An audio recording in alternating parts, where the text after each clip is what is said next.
हरे कृष्णा। आप सभी को नरक चतुर्दशी की बहुत सारी शुभकामनाएं। दिवाली महापर्व के अंतर्गत आने वाला ये नरक चतुर्दशी पर्व प्रत्येक मनुष्य के लिए अत्यंत महत्वपूर्ण है।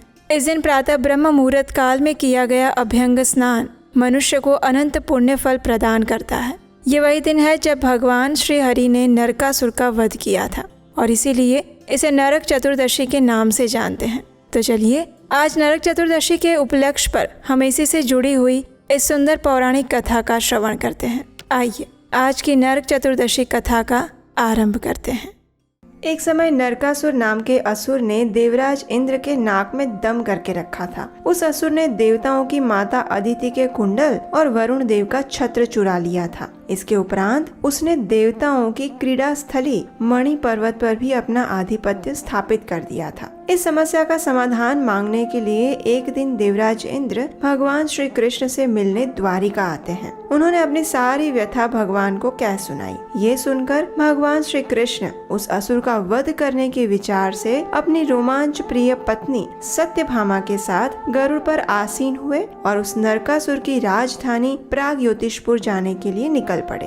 वहाँ जाकर उन्होंने अपनी गदा से वहाँ के सारे सुरक्षा कवच तोड़ दिए। फिर भगवान ने अपने शंख की ध्वनि से उसके किले की रक्षा करने वाली सभी जादुई शक्तियों को भी नष्ट कर दिया। ये देखकर उस स्थान की रक्षा करने वाला मुरासुर दैत्य जाग गया और भगवान से युद्ध करने के लिए खाई से बाहर आया। अपने 5 मुखों से गर्जना करते हुए उसने अपना त्रिशूल उठाया और भगवान की ओर फेंका, लेकिन भगवान ने अपने बाणों से उसके टुकड़े टुकड़े कर दिए। जब वो दोबारा भगवान पर प्रहार करने आया तभी श्री कृष्ण ने अपने सुदर्शन से उसका सिर धड़ से अलग कर दिया। जब नरकासुर को पता चला कि उसका मुख्य सेनापति मुरासुर मारा गया है तो वो स्वयं हाथी पर सवार होकर भगवान से युद्ध करने के लिए बाहर आया। उसने गरुड़ पर विराजमान श्री कृष्ण और सत्यभामा को देखा जो कि अत्यंत सुंदर और तेजोमय दिख रहे थे। उन्हें देखते ही भौमासुर ने अपना सबसे शक्तिशाली अस्त्र शतघ्नि तेजी से घुमाया और श्री कृष्ण की ओर फेंका, लेकिन भगवान ने उसके वार को बड़ी सरलता से निरस्त कर दिया।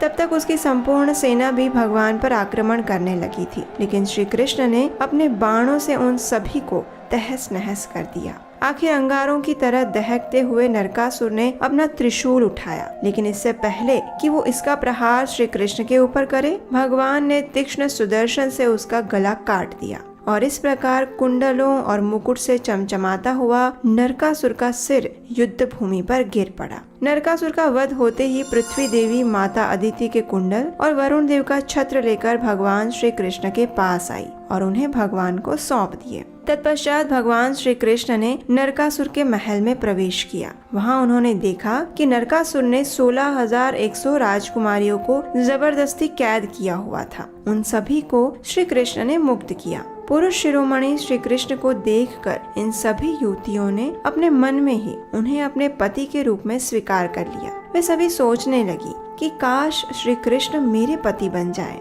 अब देखिए, इन सभी युवतियों को नरकासुर ने बलपूर्वक बंदी बनाया था और लंबे समय तक वे उसकी कैद में रह रही थी। इसलिए स्वाभाविक है कि इन राजकुमारियों के पिता या फिर परिवार भी उनका स्वीकार नहीं करेंगे। इसलिए वे सभी राजकुमारियां भगवान से प्रार्थना करने लगी कि भगवान उन्हें अपनी शरण में स्वीकार करे। और फिर भगवान तो सबके मन की बात जानते हैं, तो इसलिए श्री कृष्ण ने उन सभी का अपनी पत्नी के रूप में स्वीकार कर लिया। यही कारण था कि भगवान ने 16,100 रानियों के साथ विवाह क्यों किया था। जिस दिन भगवान ने नरकासुर का वध किया था वो दिन था कार्तिक मास के कृष्ण पक्ष की चतुर्दशी, यानी आज का दिन, और इसीलिए इस दिन को नरक चतुर्दशी के नाम से जाना जाता है। ये भगवान के विजय का दिवस है, इसलिए इस दिन हम अपने घर के द्वार पर दीप प्रज्वलित करके उसे मनाते हैं। स्कंद पुराण के वैष्णव खंड में कहा गया है कि नरक चतुर्दशी के दिन तेल मात्र में लक्ष्मी जी और जल मात्र में गंगा जी का वास होता है। इसलिए जो भी व्यक्ति इस नरक चतुर्दशी के दिन प्रातः काल में उठकर स्नान करता है उसे यमराज का दर्शन कभी नहीं करना पड़ता। इस दिन व्यक्ति को नरक लोक के भय से मुक्त होने के लिए प्रातः काल स्नान के समय अपामार्ग औषधि को 3 बार अपने सिर पर घुमाना चाहिए और इस मंत्र का उच्चारण करना चाहिए।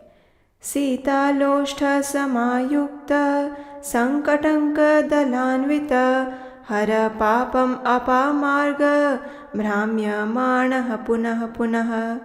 इसका अर्थ है जोते हुए खेत के ढेले से युक्त और कंटक विशिष्ट पत्तों से सुशोभित अपामार्ग तुम बार बार घुमाए जाने पर मेरे पापों को हर लेना। स्नान के बाद मृत्यु के पुत्र रूप 2 श्वानों को दीपदान दे और फिर 14 यमों के नाम का स्मरण करके उन्हें तर्पण दे। तर्पण के समय हाथ में तिल मिश्रित जल की अंजुलि भर के प्रत्येक नाम को 3 बार बोलकर यमराज को तर्पण करना चाहिए। यमराज देवता भी हैं और पितरों के स्थान पर भी हैं। जिनके पिता जीवित हो वे भी यम और भीष्म के लिए तर्पण कर सकते हैं। इस दिन संध्या के समय अपने घर के आंगन में और द्वार पर घी या तिल के तेल का दीपक जलाना चाहिए। चतुर्दशी की रात्रि में ही देवी महारात्रि का प्रादुर्भाव हुआ था, इसलिए जो शक्ति के उपासक हैं, उन्हें इस नरक चतुर्दशी के दिन शक्ति की उपासना अवश्य करनी चाहिए। स्कंद पुराण में बताया गया है कि जब सूर्य देव तुला राशि में स्थित हो तब चतुर्दशी और अमावस्या में संध्या के समय मनुष्य को हाथ में उल्का लेकर आकाश दीप करके अपने पितरों को मार्ग प्रदर्शित करना चाहिए।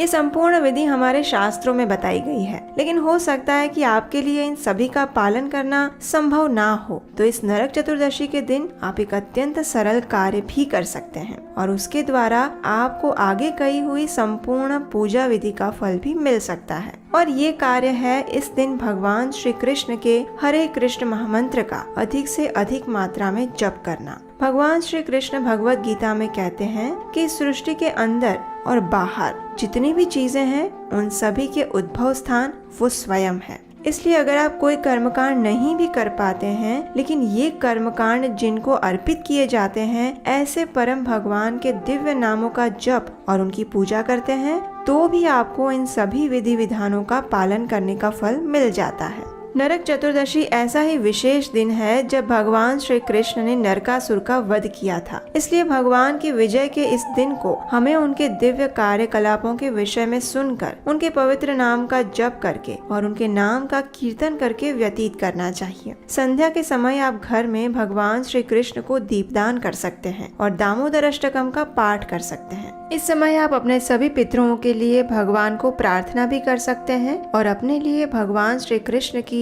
शुद्ध प्रेमा भक्ति की याचना कर सकते हैं। यही है वास्तविक नरक चतुर्दशी मनाने की विधि। तो ये वीडियो आपको कैसा लगा, ये हमें नीचे कमेंट बॉक्स में लिखकर जरूर बताइएगा। इस पवित्र कार्तिक मास में अगर आप हमारी आने वाली विशेष वीडियो के लिए कुछ सहायता करना चाहते हैं तो स्क्रीन पर दिए गए नंबर पर अपना आर्थिक योगदान भेज सकते हैं। तो चलिए इस नरक चतुर्दशी पर भगवान श्री कृष्ण के सुंदर स्वरूप, उनकी दिव्य लीलाओं और उनके मधुर गुणों पर ध्यान केंद्रित करते हैं और अपनी चेतना को कृष्णमय बनाने का प्रयास करते हैं। हरे कृष्णा।